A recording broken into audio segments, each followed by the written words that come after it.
आखिर दिन भर चले ढाई कोस। कमलनाथ जिनको लेकर कि पिछले 2 दिन से बीजेपी में जाने की अटकलें चल रही थी, आज उनकी तरफ से एक बयान आया है।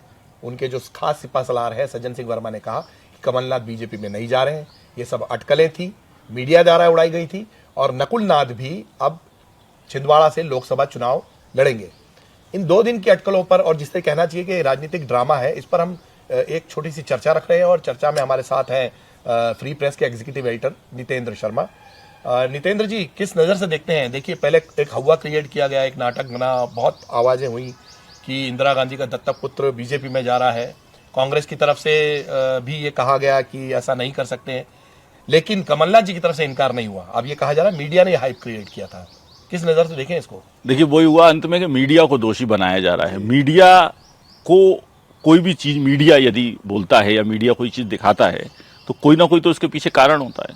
अब कमलनाथ जी के बयान देखिए, पहले दिन से जो कमलनाथ जी के बयान आए, कमलनाथ जी का पहला बयान आता है कि मैं लोगों से चर्चा कर रहा हूं।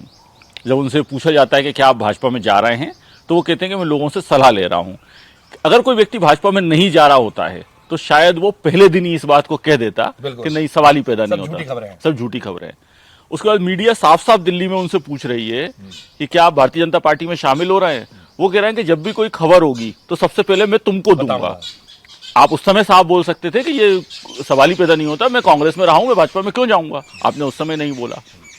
उसके बाद कल जब आप गाड़ी में बैठ रहे हैं तब मीडिया आपसे फिर से पूछ रही है कि आप भाजपा में जा रहे हैं। आप कह रहे हैं मेरी अभी तक किसी से कोई बात नहीं हुई है। आप तब भी नहीं कह रहे हैं कि मैं भाजपा में नहीं जा रहा हूं। जब आप भाजपा में नहीं जा पाए, जब या तो भाजपा ने आपको नहीं लिया या आपके लोग भाजपा में जाने को तैयार नहीं हुए आपके साथ, तब आज आप ये कह रहे हैं कि मैं भारतीय जनता पार्टी में नहीं जा रहा हूं। सज्जन सिंह वर्मा बयान दे रहे हैं और कह रहे हैं कि नकुल नाथ कांग्रेस से चुनाव लड़ेंगे।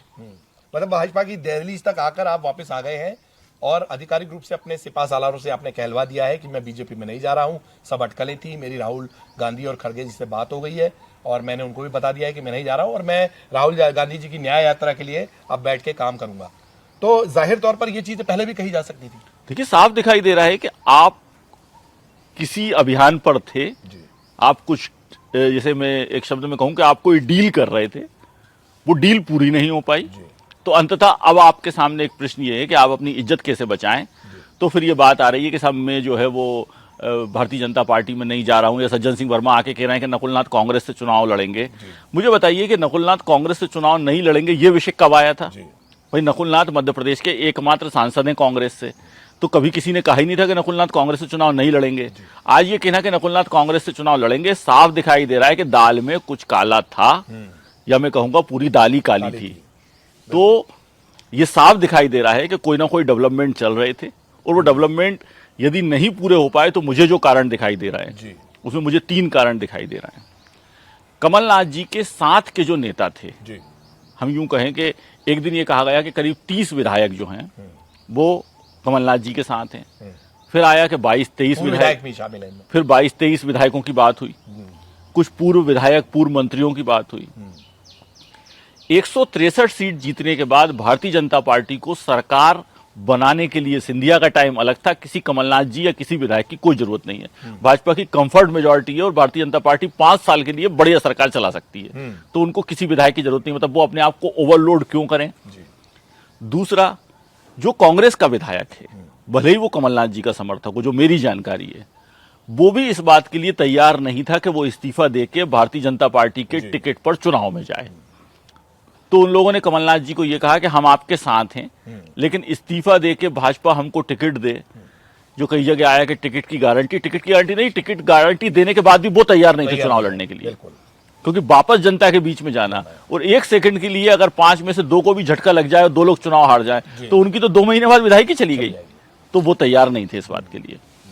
जो पूर्व मंत्री कमलनाथ जी के समर्थक हैं, जो विधानसभा चुनाव हारे हुए लोग हैं, उन सबने ये शर्त रखी कि हमको क्या लोकसभा का टिकट भारतीय जनता पार्टी से मिलेगा जब इन शर्तों को यदि भाजपा पूरा करे तो हम भारतीय जनता पार्टी में आपके साथ आने को जाहिर तैयार तौर हैं। पर इसमें जैसे सज्जन सिंह वर्मा है, तरुण भानोत है, बिल्कुल। जो चुनाव हार चुके हैं, भाई ये लोग जो चुनाव हार चुके राजनीतिक भविष्य हैं, भी तो इनको अपना देखना है। राजनीतिक भविष्य देखना है। जी। तो इन्होंने कमलनाथ जी के सामने शर्तें रखी कि साहब आपके साथ हम खड़े हैं, लेकिन हमारा क्या, क्योंकि हम भी 40-40 साल पुराने पॉलिटिशियन हैं, हम भी मंत्री रह चुके हैं, हम भी सांसद रह चुके हैं, सज्जन सिंह वर्मा।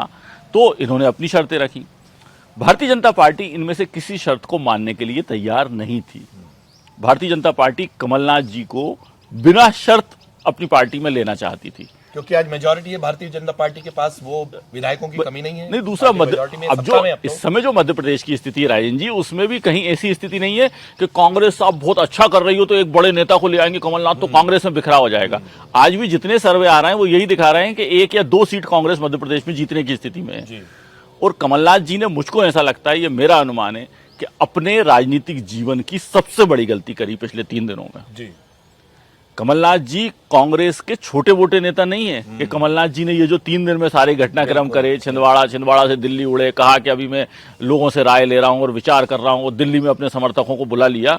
अब कमलनाथ जी की स्थिति ये हो गई है कि चौबे जी जो है वो छब्बे जी बनने निकले थे और दुबे जी बन के वापस आ गए। तो एक जमाना था जब उनको गांधी परिवार के साथ बिठाकर और वो अपनी बात कहते थे और बड़े दमदारी से कहते थे। अब वो सामने हैं, गांधी परिवार के सामने खड़े हैं, मतलब उनके अपोजिट खड़े हैं। अब वो उनके साथ बैठने की स्थिति में नहीं थे।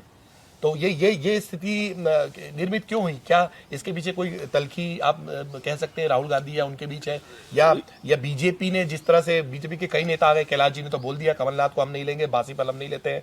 तेजेंद्र सिंह बग्गा जो बीजेपी के प्रवक्ता है दिल्ली में, उन्होंने कह दिया कि 84 के दंगे के आरोपी हैं, इनको लेना जो है सिख समाज इनका विरोध करेगा। और अभी किसान आंदोलन चल ही रहा है। बीजेपी की तरफ से भी एक स्थिति ऐसी निर्मित होती दिख रही थी क्या कि वहां पे बहुत सारे कार्यकर्ता अपना भविष्य को लेकर चिंतित हो गए थे कि क्या इनके 30 विधायक 18 विधायक या जो जितने हैं अगर ये आएंगे तो उनकी सीटों पर उसी तरह की स्थिति निर्मित होगी जैसे कि सिंधिया के आने के बाद से हुई। बिल्कुल, देखिए भारतीय जनता पार्टी के अगर हम नेताओं की बात करें तो भाजपा के नेताओं के साथ में कमलनाथ जी को लेकर समस्या ये थी कि कमलनाथ जी यदि भाजपा में आते हैं और कमलनाथ जी के साथ कुछ विधायक भारतीय जनता पार्टी में आ जाते हैं, स्वाभाविक रूप से उस सीट से जो व्यक्ति अभी उनके खिलाफ चुनाव लड़ा था, यदि वहां पर वो व्यक्ति चुनाव लड़ता है फिर से भाजपा के टिकट से, तो आप कितनी सीट्स पर भाजपा के नेताओं की हत्या करोगे? आप राजनीतिक हत्या कितनी सीट्स पर करोगे? आप ऑलरेडी जो है वो 22-25 सीटें ऐसी कर चुके हो मध्य प्रदेश में, आप क्या हर जगह यही स्थिति करते जाओगे? तो भाजपा का जो प्रदेश नेतृत्व था वो भी कमलनाथ जी को लेने के लिए बहुत सहमत नहीं था, क्योंकि राजनीति में किसी को लिया तब जाता है जब आपको उससे, अगर महाराष्ट्र में अशोक चौहान को लिया तो वो एक राजनीतिक फायदा है। जी। हाँ। कमलनाथ जी को लेने से फिलहाल कोई बहुत बड़ा राजनीतिक फायदा मध्य प्रदेश को नहीं। ये बात अगर 2018 के विधानसभा चुनाव के पहले होती तो समझ में आ रहा था कि भाजपा को कुछ फायदा होता। अब भारतीय जनता पार्टी को मध्य प्रदेश में क्या लेना देना, अब भाजपा के पास एक कंफर्ट मेजॉरिटी है, तो इसलिए जो है वो तैयार नहीं थे। दूसरा, भारतीय जनता पार्टी के जो छिंदवाड़ा के नेता हैं, वो नेता चाहे वो चंद्रभान सिंह हो, चाहे वो रमेश दुबे हो, वो सारे नेता तो कमलनाथ जी के खिलाफ संघर्ष कर रहे हैं ना, और कितने लंबे समय से संघर्ष कर रहे हैं। उन सब की भी राय ये थी कि साहब कमलनाथ जी को नहीं ले, हम छिंदवाड़ा में इस बार वैसे भी भाजपा को जिताएंगे। उन सब ने ये बात कही। तो ये जो सारी बातें आई उसमें कुल मिला के कमलनाथ जी और भाजपा के बीच में जो है वो जो जिसे कहें कि एक सहमति बन के वो जो आने वाले थे वो सहमति नहीं बन पाई। भाजपा के नेताओं ने विरोध करा, कांग्रेस के नेता उनके साथ खड़े होने को तैयार नहीं हुए, और कमलनाथ जी को अपने कदम जो है वो पीछे खींचना पड़ा। और मैं ये मानता हूं कि यदि आपकी राजनीतिक एक लंबी पारी हो चुकी है, 77 साल की आपकी उम्र हो चुकी है, और यदि आप कांग्रेस में कंफर्ट नहीं हो, तो शायद भाजपा में जाने की खबर उड़ाने की जगह उनके लिए यह ज्यादा अच्छा होता कि वो कहते कि अब मेरा बेटा राजनीति करेगा और मैं अपने आप को अब राजनीति से दूर करना चाहता हूं, अब मैं अपने नाती पोतों के साथ समय निकालूंगा, अपने व्यापार में समय लगाऊंगा, तो शायद कमलनाथ जी का राजनीतिक कद बढ़ जाता। लेकिन कमलनाथ जी ने ये पूरे घटनाक्रम से अपने राजनीतिक कद को कम कर लिया। हमने ये भी सुना, हम सज्जन सिंह वर्मा उनका बयान भी सुनते हैं, और उन्होंने इस बयान में ये भी कहा कि कमलनाथ जी की ये जो खबरें चली हैं उसमें पार्टी में कुछ मनमुटाव हो सकता है, या कुछ ऐसी बातें हो सकती है जो कि जिसमें कि बातचीत चल रही हो, नाराजगी हो रही हो, ये तो होती रहती है, आम बात है। ये बात उन्होंने इस बात को मंजूर किया। इसका मतलब ये था कि पार्टी में कहीं ना कहीं मनमुटाव चल रहा था, कमलनाथ जी की अपने पार्टी के शीर्ष नेताओं के साथ में कुछ न कुछ बातों पर सहमति नहीं हो रही थी, या वहां कड़वाहट आ गई थी, उसको लेकर उस बात को मानते हैं। और ये भी कहते हैं कि परिवार में तो ऐसा चलता है। तो इसका मतलब कि अगर धुआं निकल रहा है तो चिंगारी कहीं ना कहीं लगी थी। कमलनाथ जी के सबसे खास जो समर्थक है सज्जन सिंह वर्मा, उनका हम बयान सुनते हैं, वो क्या कह रहे हैं। वो नहीं, वो कांग्रेस में है, कांग्रेस में रहेंगे। क्या बात हुई आप लोगों की अभी बैठक में? बात हुई, आपको क्या संदेश? नहीं, हमारी बैठक में हम लोग लोकसभा के संदर्भ में चर्चा कर रहे थे, राजनीतिक चर्चा थी। तो सज्जन सिंह ने इसमें ये बहुत साफ तौर पे कहा कि कमलनाथ जी बैठक ले रहे हैं, अपने कार्यकर्ताओं के साथ में है, वो बीजेपी में नहीं जाएंगे। इस तरह की अटकलें जो है वो बेबुनियाद है। कमलनाथ जी राहुल गांधी की न्याय यात्रा को लेकर तैयारियां कर रहे थे, वो अपना पूरी सूची बना रहे हैं कि कौन कौन से कार्यकर्ता आएंगे। और ये भी साफ हुआ कि कमलनाथ जी जो है वो नकुलनाथ छिंदवाड़ा से लोकसभा के उम्मीदवार कांग्रेस की तरफ से रहेंगे। तो अब ये जो मनमुटाव की बातें आ रही, नितिन जी, आप ये इस बात को तो मान लिया उन्होंने कि मनमुटाव था या कोई नाराजगी थी जिसमें कि ऐसा लग रहा था कि उनकी बात नहीं सुनी जा रही है। देखिए, सज्जन सिंह वर्मा का बयान और उसके पहले यदि आप दीपक सक्सेना का बयान सुने, तो दीपक सक्सेना तो कितना साफ कहा कि कमलनाथ जी जो है उनको राज्यसभा में नहीं भेजा। कमलनाथ जी जो है वो विदेश में थे, तब जीतू पटवारी को अध्यक्ष बना दिया गया। कांग्रेस की लोकसभा चुनाव को लेकर इतनी सारी कमेटी बनी, किसमें कमलनाथ जी को नहीं रखा गया। राहुल गांधी उनसे बात नहीं कर रहे हैं, तो कमलनाथ जी कब तक अपना अपमान सहेंगे। मतलब कुल मिला के दीपक सक्सेना ने जो बोला या सज्जन सिंह वर्मा ने जो बोला, उन्होंने साफ कह दिया कि कमलनाथ जी का कांग्रेस में अपमान हो रहा है। तो कांग्रेस के अंदर कमलनाथ जी का अपमान क्यों हो रहा है, कभी इस पर उनका समर्थक नहीं बोल रहा। 1 मई 2018 को मध्य प्रदेश में कांग्रेस कमलनाथ जी को सौंप दी गई। आपने 18 में सरकार बनाई, 15 महीने में वो सरकार गिर गई। तो उसके लिए अकेला ज्योतिरादित्य सिंधिया जिम्मेदार नहीं है, उसके लिए कमलनाथ जी भी जिम्मेदार है, क्योंकि आपने सिंधिया से कोऑर्डिनेशन नहीं बनाया। बिल्कुल। आप सोचिए, उस सरकार को गिरने के बाद भी मैं बड़ी बात मानूंगा कि गांधी परिवार ने कमलनाथ जी पर ही भरोसा जताया, और उसके बाद भी 3.5 साल तक जैसा कमलनाथ जी ने चाहा मध्य प्रदेश में कांग्रेस में वैसा ही चला। कमलनाथ जी जिसको चाहते थे वो जिलाध्यक्ष बनता था, कमलनाथ जी जिसको चाहते थे हटा सकते थे, सारे पावर उनको दिए गए। 2023 का चुनाव पूरी तरह कमलनाथ जी के नेतृत्व में लड़ा गया। कांग्रेस हाईकमान को साइड में रखकर कमलनाथ जी के बंगले पर एक मीटिंग होती है और उसमें कहा जाता है कि कमलनाथ जी मुख्यमंत्री का चेहरा होंगे। दुनिया में कहीं भी मुख्यमंत्री का चेहरा आपका हाईकमान डिसाइड करता है आपको नहीं, आपने यहां के कांग्रेस के नेताओं ने डिसाइड कर दिया। दिग्विजय सिंह जी ने प्रस्ताव दिया, नेताओं ने हाथ उठा के समर्थन कर दिया। मतलब वो कितनी बड़ी चुनौती थी कांग्रेस हाईकमान को कि उन्होंने कह दिया कि साहब कमलनाथ जी के नेतृत्व में और कमलनाथ जी मुख्यमंत्री का चेहरा होंगे। टिकट भी डिक्लेयर कर दिए थे। उसके बाद जो है टिकट जितने बटे मध्य प्रदेश में वो कमलनाथ जी की मर्जी से बटे, दिग्विजय सिंह जी की मर्जी से बटे। तो कुल मिला के पूरी कांग्रेस में जो कुछ भी हुआ वो कमलनाथ जी को कांग्रेस सौंप दी। लेकिन यदि आप उसके बाद पहले से सीटें कम हो जाएं, आप 66 सीट जीत के आ पाए, तो अगर प्रदेश अध्यक्ष को बदल दिया या नया नेता प्रतिपक्ष नियुक्त कर दिया, तो आपको राजनीतिक रूप से इसके लिए तैयार होना चाहिए। और यदि ये कांग्रेस ने करा तो कांग्रेस ने कोई गलत काम नहीं करा। कांग्रेस ने अगर नेतृत्व को बदला तो कोई गलत काम कांग्रेस ने नहीं करा। आपका ये फर्ज युवाओं को लाना पड़ेगा। कांग्रेस की स्थिति आज यही है कि उसकी 2nd और 3rd सीट की कोई नेता आगे बढ़ने तैयार नहीं हुए। 40 साल हो गए कांग्रेस के। आप नेता से किसी से पूछ लीजिए कि 40 साल में आपको क्या मिला, वो बोलेंगे कि हमें कुछ नहीं मिला। नहीं, उसका सबसे बड़ा कारण यह है कि एक समय के बाद अब कांग्रेस में आपको युवा नेतृत्व को लाना पड़ेगा सामने। दूसरा इशू ये है कि अगर किसी के नेतृत्व में आप चुनाव हार गए हैं तो उस व्यक्ति को ही फिर सामने रख के आप कैसे बार बार राजनीति करते हैं। चुनाव की हार की जिम्मेदारी तो 2 चुनाव आपके साथ नेतृत्व में हो चुके हैं। तो अगर कांग्रेस ने कोई चेंज करा तो उसके लिए मानसिक रूप से आपको तैयार रहना चाहिए।